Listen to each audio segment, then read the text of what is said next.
कि भाई ऐसा करो कि उस पानी में कुछ ऐसी चीज डाल दो, फिटकड़ी डाल दो, उस पानी को मोटर लगा करके खाली कर दो, नया पानी आएगा तो अच्छा आएगा।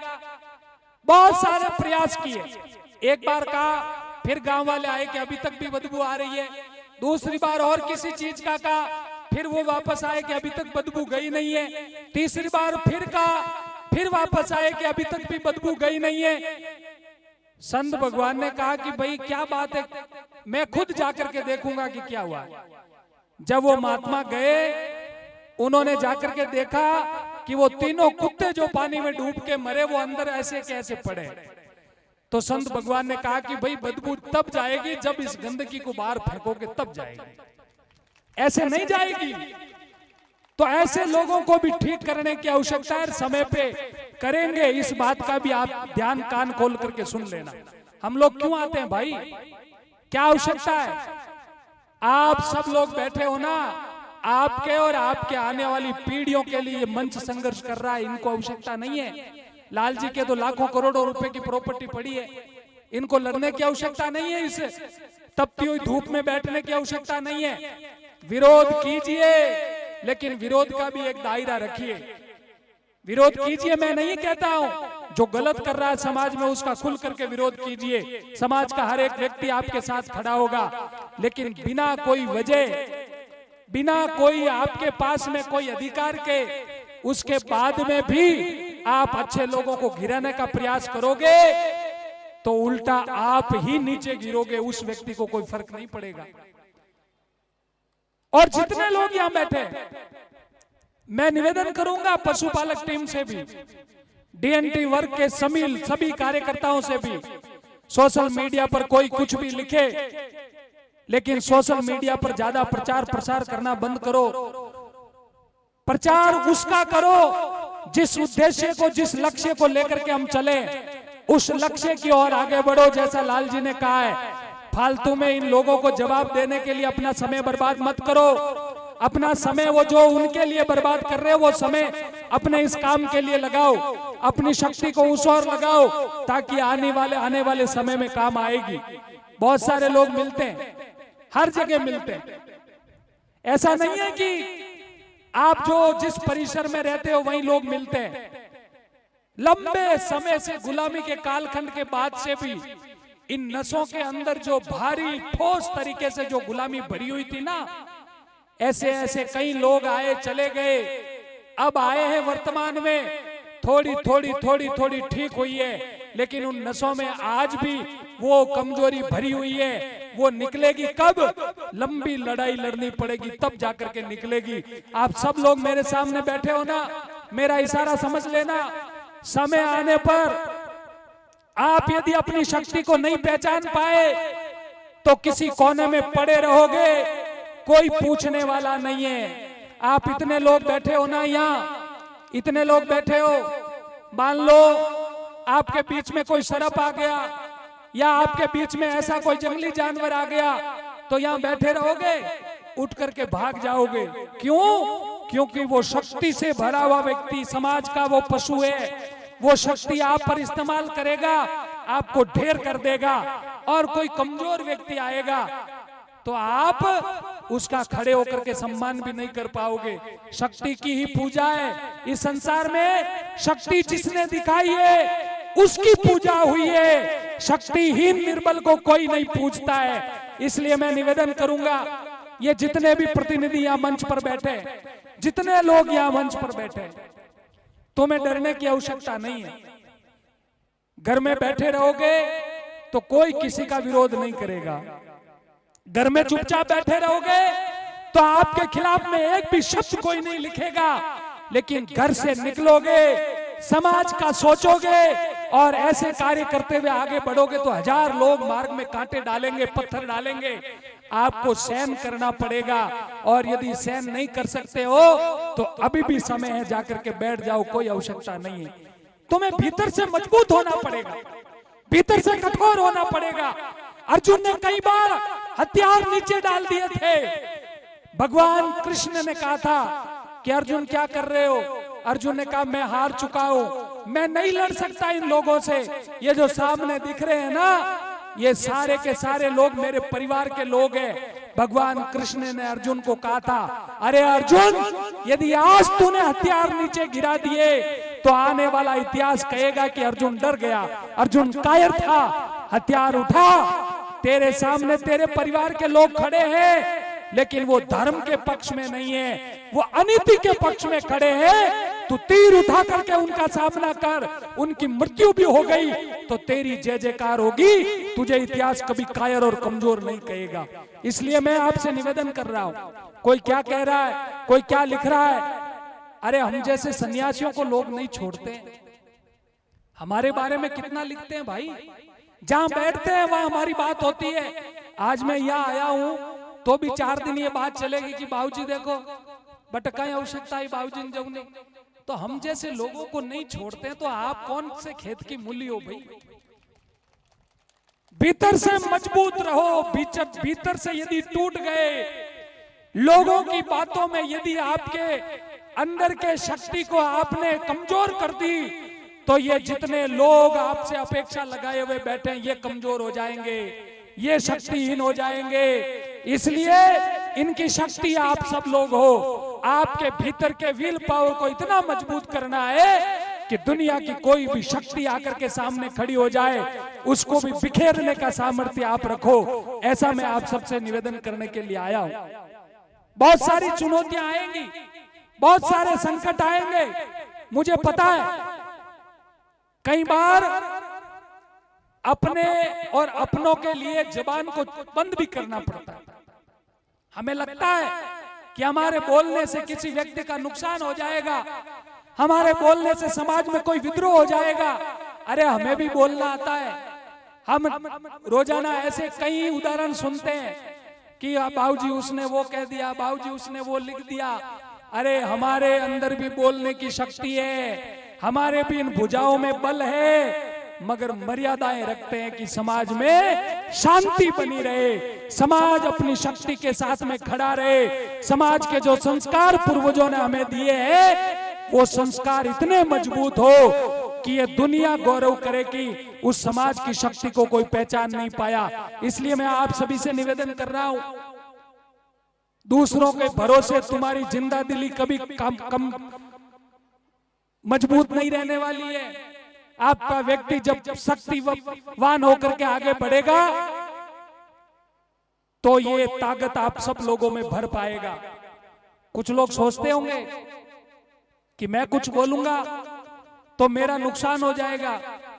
मैं आपको बता रहा हूं, सबसे पहले जयपुर के अंदर इतना बड़ा कार्यक्रम हुआ था डीएनटी समाज का।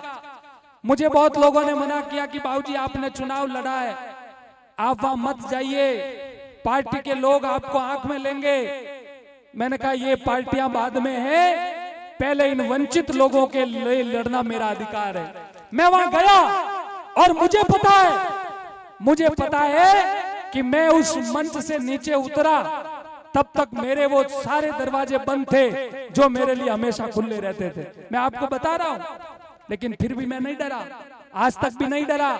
मैं तो जिस सत्ता पे बैठा हूं, जिस धर्म की सत्ता पे बैठा हूं, वो मेरी अमर ज्योति वाली सत्ता, वो कभी मिटने वाली नहीं है। ये तो फिर 5 साल बाद मिट जाएगी, लेकिन ये जो सत्ता मेरे पास में है इसको कोई नहीं मिटा सकता है। आज भी मुझे कई लोग कहते हैं, लेकिन मैंने कहा मेरे अंदर कभी स्वार्थ नहीं है, और जिस दिन मेरे अंदर स्वार्थ आ गया उस दिन मैं तुम्हारे बीच में खड़ा होकर के बोलने लायक नहीं रहूंगा।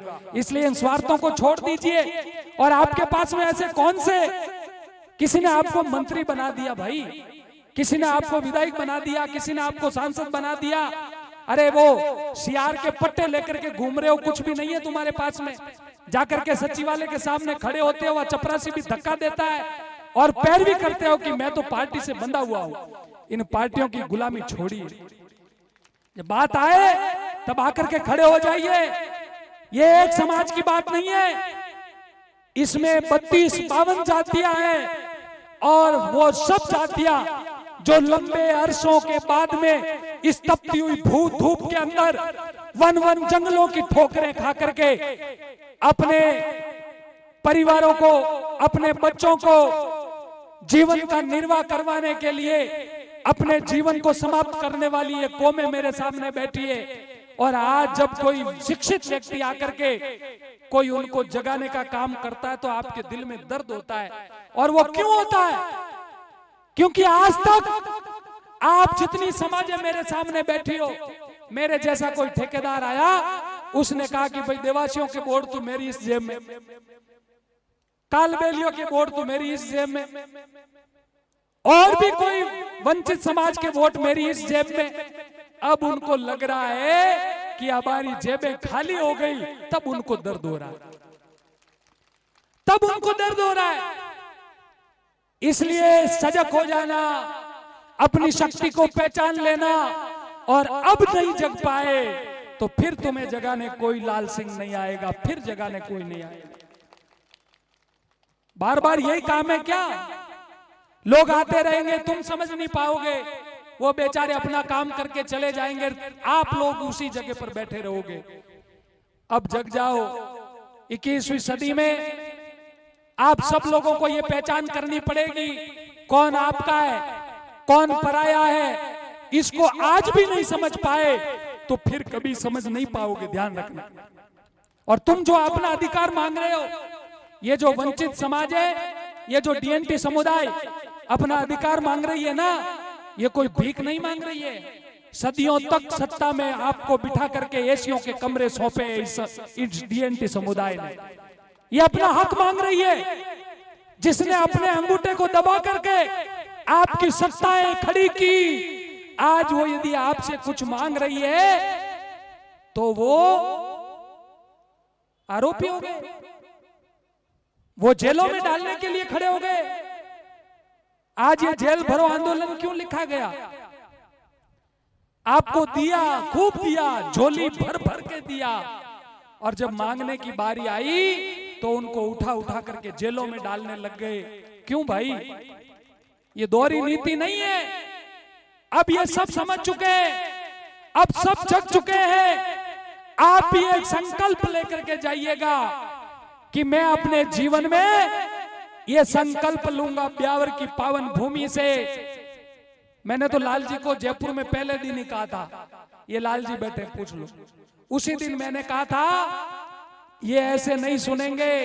आज जयपुर में अच्छा मौका है, हजारों की संख्या में अपन खड़े हैं, सबसे आगे सचिवालय कूच मैं करता हूं, सबसे आगे मैं चलूंगा, पीछे चलो, और सीधे मुख्यमंत्री आवास में घुस जाएंगे। लाल जी थोड़े सरल व्यक्ति है, कानून और सिस्टम से चलने वाले व्यक्ति है। कहा बाबूजी आज तो हम खाली बताने आए कि हम भी हैं। मैंने कहा ये ऐसे नहीं मानेंगे, बहुत सारे आंदोलन करने पड़ेंगे।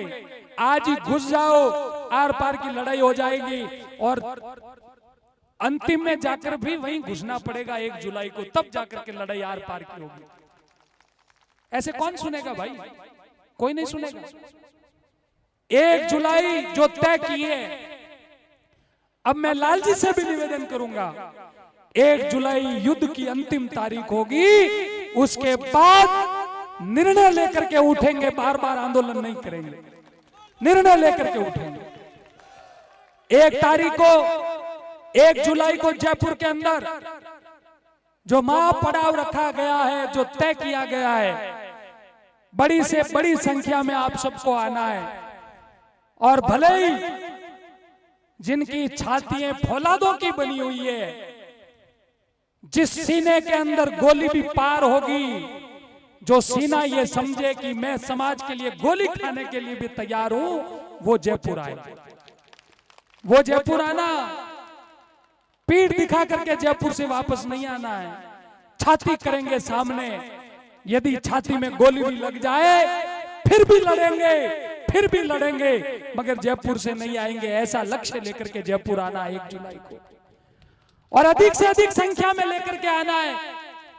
जब आर पार की लड़ाई होगी तभी जाकर के परिणाम आते हैं। बहुत सारे लोग पूछते हैं कि बार बार आंदोलन, हर महीने कोई न कोई आंदोलन, हर महीने कोई न कोई धरना प्रदर्शन, हर महीने ऐसे लोग कौन आएंगे?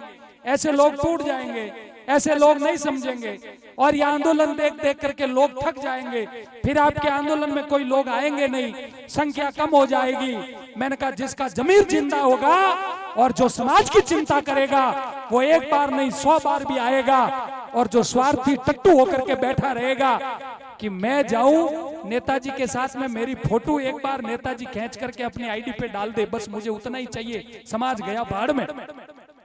समाज से कोई लेना देना नहीं है, बस नेताजी के साथ में मेरी एक फोटो कैसे आ जाए और नेताजी की आईडी पे चली जाए और मेरी वाह वाह हो जाएगी, फलाना आदमी मंत्री जी के साथ में, फलाना आदमी नेताजी के साथ में खड़ा है और उसकी देखो उनके साथ में फोटो है। अरे तुम्हारी फोटो क्या है, फोटो तो लोग 2 दिन देखेंगे, लेकिन ये देखो कि तुम्हारी इज्जत कितनी है। वहां पर जाओगे तो बैठने के लिए कोई नहीं कहता, इतनी तुम्हारी इज्जत है, फिर भी जाकर के समाज की मर्यादा को खत्म करते हो। इस बात का ध्यान आप सब लोगों को करने की आवश्यकता है। हम जैसे लोग तो जाके बैठ जाएंगे, कुछ नहीं चाहिए, लेकिन फिर वही बात आएगी, फिर तुम्हें कोई दबाव दे करके फिर तुम्हारे ऊपर कोई शासन करेगा। इस बात का ध्यान रखना। हम जैसे लोग तो इसलिए आए हैं कि तुम्हारी मुक्ति हो जाए, तुम लोग आने वाली पीढ़ियां तुम्हारे गुणगान करे कि हमारे पूर्वजों ने लड़ी, तब जाकर के हम आज इस समर पे आकर के खड़े हैं। इसलिए मेरा निवेदन है कि इस गुलामी की मानसिकता से ऊपर उठिए। कोई कुछ नहीं करने वाला, तुम्हारा घर कोई तुमसे थोड़ी छीन लेगा, तुम्हारे हक और तुम्हारी जो घर की रोटी है वो तुमसे कोई छीन थोड़ी लेगा, तुम्हारे घर में गेहूं और बाजरे की बोरी पड़ी है वो कोई लेके नहीं चला जाएगा। किसी की हिम्मत नहीं है, लेकिन डर गए तो तुम्हें खुद को उठा करके लेके चला जाएगा।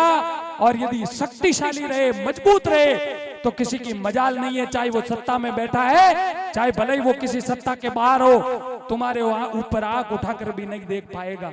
इसलिए ये ब्यावर का आंदोलन उस संकल्प शक्ति का आंदोलन है जो संकल्प 1 जुलाई को जयपुर के अंदर होने वाला है। उस बिगुल का आंदोलन है, उस बिगुल का संकल्प है। और जितने ये अग्रणी बंधु बैठे हैं, रतननाथ जी से लेकर के सब, रतननाथ जी ने भी जो बात कही, ये लड़ाका है, लेकिन कई बार कई बातें सुन करके मन थोड़ा कमजोर हो जाता है। लेकिन मैं निवेदन करूंगा कि इस लड़ाई में जो योद्धा प्रथम सीढ़ी से लेकर के उस 100वीं सीढ़ी तक चढ़ेगा, तब तक आप सब साथ खड़े रहना, कोई साथ मत छोड़ देना।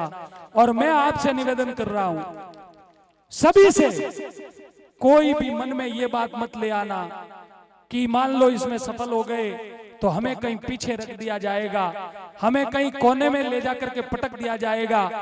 अरे ये वो देवासी रेबारी राय का समाज है जो खुद तो भूखा रह जाएगा, लेकिन आपको पहले खिलाएगा, इसका हम वादा करते हैं। इसकी जवाबदारी आप लोगों के सामने में एक सन्यासी देता है, आप चिंता मत करना। ये जो आपका बड़ा भाई बनकर के खड़ा है ना, मैं इसकी जिम्मेदारी लेता हूं। आप लोगों के साथ कभी भी किसी भी प्रकार का कभी धोखा नहीं होगा। इस मंच के माध्यम से आज ब्यावर की धरती पर कह रहा हूं, कभी धोखा नहीं होगा। कभी आपको पीछे रख करके हम अपना ये लोग अपना स्वार्थ सिद्ध कर लें, ऐसा कभी नहीं होगा। आप अपने भीतर के उस सोए हुए शेर को हमेशा जिंदा रखना, उसको कहीं थकाने मत देना, और कंधे से कंधा मिला करके इन सब के साथ रह करके इस लड़ाई को और शक्ति देना, ताकि उस शिखर, उस लक्ष्य तक पहुंचने के बाद में ये आने वाली पीढ़ियां तुम सबके गुण गाए, आने वाली पीढ़ियां ये कहे कि हमारे पूर्वजों ने हमारे लिए तपती हुई धूप में बैठ करके हमारे संघर्ष और हमारे आजादी की लड़ाई को लड़ा था। पुनः मैं बहुत बहुत धन्यवाद दूंगा। ये अध्यक्ष भी ठीक ढूंढा है भाई, बाबूलाल के संघर्ष ने और उनकी पूरी टीम ने ये जो ब्यावर के अंदर इतना अच्छा सुंदर सुनियोजित कार्यक्रम सुव्यवस्थित करवाया, इसलिए मैं इस नए अध्यक्ष को भी बधाई और शुभकामनाएं देता हूं।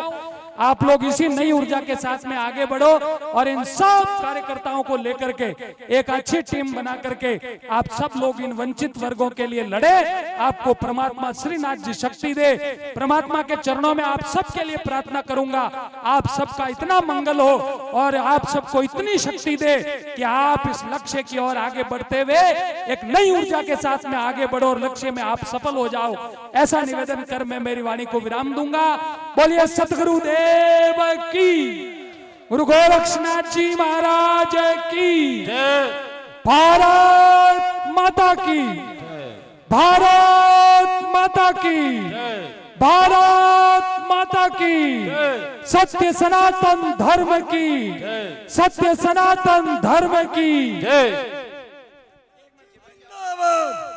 सभी से मेरा निवेदन है कि अभी सभा स्तर से अपन को ज्ञापन देने के लिए कलेक्ट्रेट कार्यालय जाना है और ये कलेक्ट्रेट कार्यालय जो रैली जाएगी ये गिब्सन हॉस्टल से शाहपुरा मोहल्ला से चांगेट होते हुए वापस पूरे पाली बाजार से होते हुए 5 बत्ती चौराहे से अजमेरी गेट होते हुए कलेक्ट्रेट जाएगी।